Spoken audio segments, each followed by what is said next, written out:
Hi everybody, my name is Chris Guerra. Today I'll be talking to you about poverty and equity in education as part of my AEP 855 Educational Leadership Final Assignment. I'm working towards my degree in Educational Administration as well as Instructional Technology. For this final assignment, I'll be reviewing two articles. The first article is Understanding and Working with Students and Adults from Poverty by Ruby Payne. And the second article is The Effects of Poverty on the Brain by Eric Jensen. Ruby Payne is the author of the universally recognized book, A Framework for Understanding Poverty.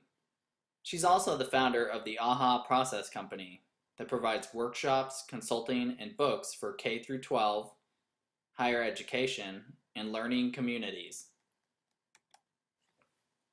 Eric Jensen is the president of Jensen Learning. He is also an advocate of brain-based learning. He has authored 26 books and 10 journal articles. Both Ruby Payne and Eric Jensen were recommended to me by my peers. Eric Jensen was recommended to me because he is a prominent author and researcher in brain-based learning. In order to locate these articles, I used Google to search for PDF articles specific to each author. Now I will summarize Ruby Payne's article, Understanding and Working with Students and Adults from Poverty. Ruby believes that to work with and understand individuals from generational poverty, a framework is needed. Some of the main ideas behind this framework involve the idea that there are 8 resources that influence achievement. Poverty is the degree to which an individual lacks those resources. There are hidden rules among social classes. Casual register results in the deficit of cognitive structures. Direct teaching is necessary to expanding cognitive structures. And relationships motivate learning. The 8 resources that influence achievement are financial, emotional, mental, spiritual, physical, support systems, role models, and knowledge of the hidden rules. There are also 5 registers of language that include frozen, formal, consultative, casual, and intimate. The formal register is standard to business and education. Low-income students only know the casual register. Schools and businesses follow middle-class norms. Therefore, we must understand our students' hidden rules and teach them middle-class rules so they can succeed in their endeavors. Individuals who make it out of poverty often say their special relationship with an individual had a huge effect on them. The educator has a huge opportunity to foster growth and success in their students. Small actions can have huge effects.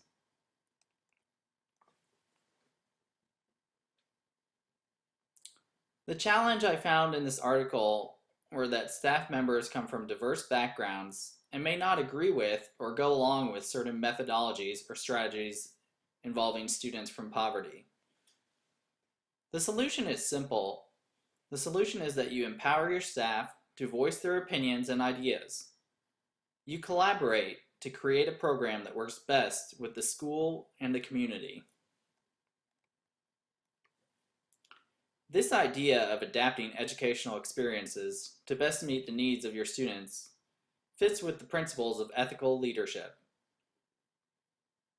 The principles of ethical leadership include respecting others, serving others, justice, honesty, and building community.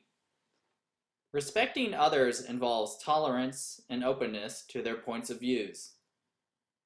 Being honest involves an openness with others, as well as fostering a full representation of reality. Getting other staff members' opinions and learning about other strategies on helping students from poverty shows respect towards others' perspectives, and it also creates a full representation of the reality of poverty in the community. Now I will summarize Article 2, The Effects of Poverty on the Brain, by Eric Jensen. The U.S. Census Bureau determined that 17% of all children in the United States come from low-income families. Poverty affects many areas of the brain, areas that include those responsible for working memory, impulsive regulation, spatial language, and cognitive conflict. The brains of these children are altered by exposure to toxins, chronic stress, exposure to substandard cognitive skills, and impaired emotional social relationships. This type of brain damage can manifest in behavioral, cognitive, and emotional ways. It's important that educators understand that these behaviors are symptoms of their problems and not the cause of it. This mindset helps the educators sympathize and focus on working with their students. Less exposure to a large vocabulary and less access to books leads to cognitive deficits. However, cognitive skills can be improved through reading, writing, and problem solving. Brains can change, and schools can facilitate the transformation when staff is educated on the effects of poverty on the brain, and they use that knowledge to steer their educational practices.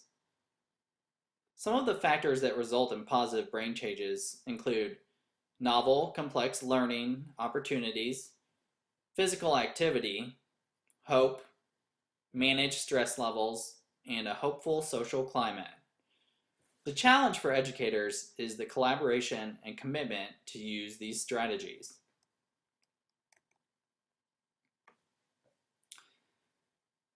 The challenge I located in this article is mobilizing the entire staff to commit, collaborate, and comply with strategies that have been identified as resulting in positive brain changes with students from poverty. This reminds me of transactional analysis, or how individuals interact with and communicate with one another. In order to effectively address the issue of poverty in education, the staff must be open to collaboration and learning, which requires both the leader and the staff to communicate with complementary egos. They also need to collaborate on the formation of a common vision. Regardless of race, gender, or class, every student deserves an equal and uplifting education. One issue we have towards reaching that goal is helping students and families meet their basic physiological needs. A solution is to inform students and families about free services in the community that will help them fulfill their basic needs, including food, shelter, and work. Another issue is that students that come from poverty are falling behind cognitively. A solution for this is informing families about the importance of reading to their children, sending home enrichment work that involves skills students are learning in school, and using a word of the day in order to increase their exposure to a diverse vocabulary. Yet another issue is limited access to technology, internet, and the knowledge and skills to use those technologies. The solution for this is to help families get technologies in their homes, get them trained on technology, and help them locate local resources for training and for acquiring technology. The internet has created globalization, and this is a great thing.